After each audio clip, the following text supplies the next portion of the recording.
Hi, I'm Donna Jordan from Jordan Fabrics. Today I'm going to show you how to make a new quilt that I've designed. We're calling this Balancing Act. It looks like those Jenga sticks that you stack up those little blocks and you try not to knock them over. So I've done some of the numbers here. So let's go pick some fabrics. For this pattern, I'm going to need a fat quarter bundle that has at least 18 fat quarters, and then we're going to need 3 yards of background. We just got in a new shipment of K-Facet fabrics, and I love to use his fabrics because they're so bold, and he has a lot of different kind of prints, circles, zigzags, flowers. So this is what we're going to use today. For the background for this quilt, we could use almost any color, a light color that won't fight with these, but I really want to use something that will just recede and not show at all. So I'm going to use solid white. That will look really good, and that will allow these prints to be the focus of the quilt. The first thing we're going to do is open this up and iron them all nice and flat. Every fat quarter is going to get cut the same way, so I'm just going to iron and stack.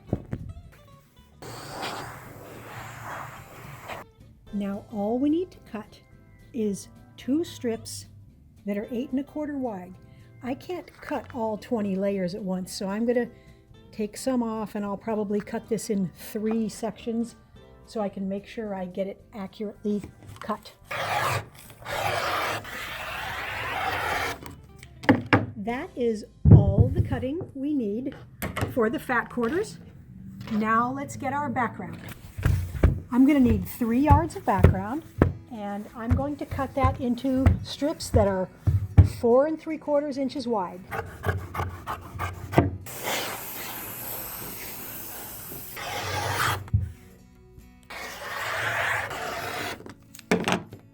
That's all we need on the background. Now we need to split all of these in half so that each one is the same size as our fat quarter strips. Now that everything is all cut, we're going to take 6 of the printed strips here, and we're going to take 6 of the plain strips, and we're going to make a strip unit. Now we are going to alternate these strips. So let's take 1 print and 1 background and stitch them along their long edges using a 1/4 inch seam. And you should use a fairly small stitch length so you have a lot of stitches here, because we're going to be cutting this afterwards and we don't want it to come apart right where the cuts are.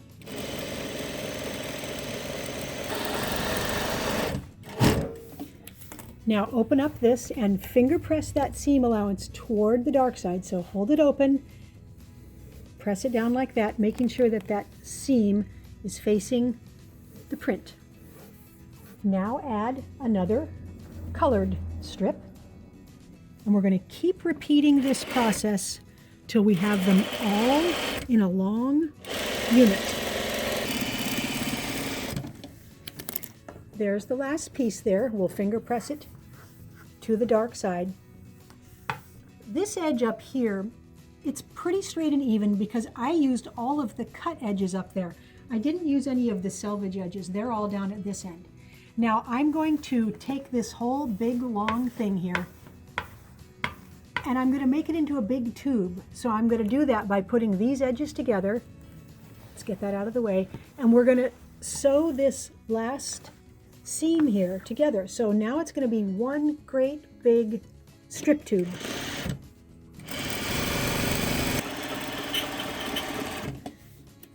So now it's a great big tube here.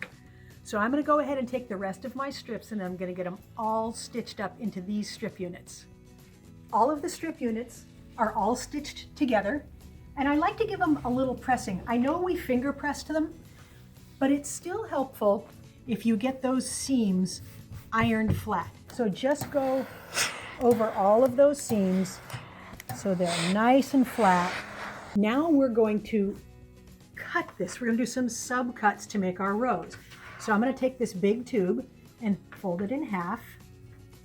And then I'm just going to turn it. So I've got it folded so that I don't have a lot of seams, a lot of these seam allowances stacked. So you might want to move this up or down a little.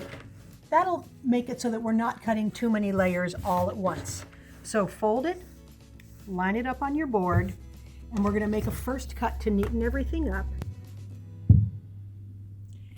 And then we are going to cut this into 3 1/4 inch rows. So cut the whole strip unit tube up into 3 1/4 inch pieces.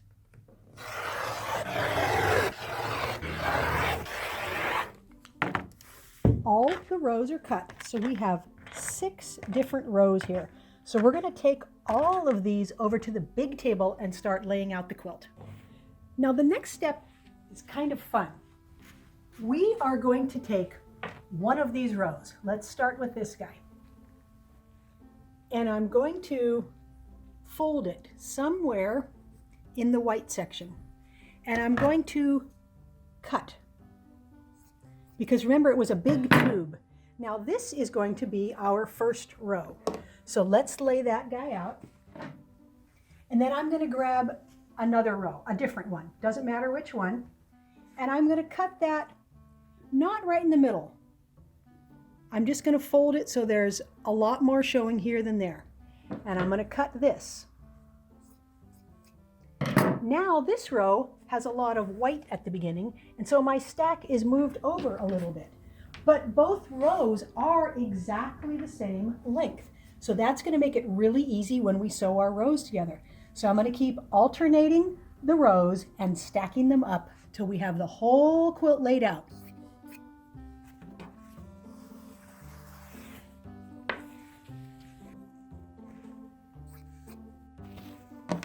So there's the last row. So all of the rows, they're exactly the same length. They don't all look perfect here because they're all not stretched. The only thing I'm going to do now is check and see if I have any 2 fabrics that are exactly the same, like right here, right on top of themselves. So I'm probably not going to want to do that. All I'm going to do is take this row out, scooch all these guys up, and put this row down at the bottom. The other thing you can do is you could just flip the row around. The rows can go any way. They're all the same size. So now I'm going to take the first 2 rows and I'm going to sew them together. There's no intersections to match at all. All I'm going to do is put a pin at the beginning and at the middle and at the end. You can put more pins in if you like, and stitch very carefully down there. Finger press all the seams to one side and make the whole quilt top. I've got some of the quilt top done, so let's go and pick out a backing. The nice thing about this quilt is you can pick almost anything for a backing. Any of these small prints will work. This little multicolored one, that would work. I particularly like the blue one. We could pick one of the K facet prints to use on the backing. There are just tons of brilliant colored prints. Any of these would make a great backing. Even this one. Now this might not be in the top, but it's still going to make a great backing. We do have a large section of grunge fabric. It's not a very pretty name, but the fabrics are really nice. They have a little bit of color in them. And any of these colors would work for this quilt. So if you're giving this to someone and they like yellow, yellow would be a great backing. Red, orange, pink, but I think I'm going to use a jade color. This is just a great color blend. It's got greens, a little purple. That's just going to be perfect. The quilt is all loaded on the machine, and it's loaded on sideways, so these long towers, that's the up and down. And here's some thread options. You really could go with any color thread you like. I don't want to get it too dark on that white. Lavender would work. That yellow is pretty. This one's going to show too much, I know, but this light aqua one, that's not going to show much in the white, and it blends in quite nicely in the colorful areas. So that's the one we will go with. I'm going to quilt this in a pattern called Scribbles. It's kind of like a meander, but I use this when I'm making quilts that have kind of a cheerful, young feel to them, and I think this will look really good on the K-Facet quilt.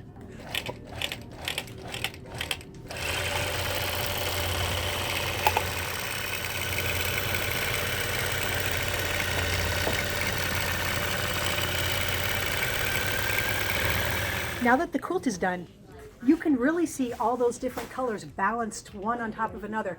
And so we're calling it balancing act because it just looks like towers of colors that are almost ready to fall over. It went together really fast. This is one of the fastest quilts I've made, and I really like it in the bright K-Facet prints, but this would look good in solids or florals, and you can see that scribble. It enhances the white background there, doesn't take away from it. You can see the quilting on the back side. Just a fun quilting pattern. It turned out 72 by 90, so it's a full size, almost a full size quilt. And you can make this bigger or smaller depending on how many fat quarters you have. Thanks for watching our tutorial today. We hope you enjoyed it. Now, we're going to be having another giveaway. We're going to be giving away 4 table runners. The first table runner is this beautiful dragonfly dance. Nice black and gold with metallic accents. Then we have a really nice Civil War style Joe Morton prints from Moda with a stripe on the back. This one is beautiful. Floral Maywood fabrics from Robert Kaufman. And then this one is pretty fun. It's called Sushi, and we've got Asian motifs and cranes and flowers. Now it's very easy to enter. All you have to do is click the link below that says giveaway. And remember, we're giving away 4 different runners to 4 different people. So you've got 4 chances to win. Now this is open to everyone. We can mail these anywhere in the world. So all you have to do is enter your name and your email address. Good luck and happy quilting.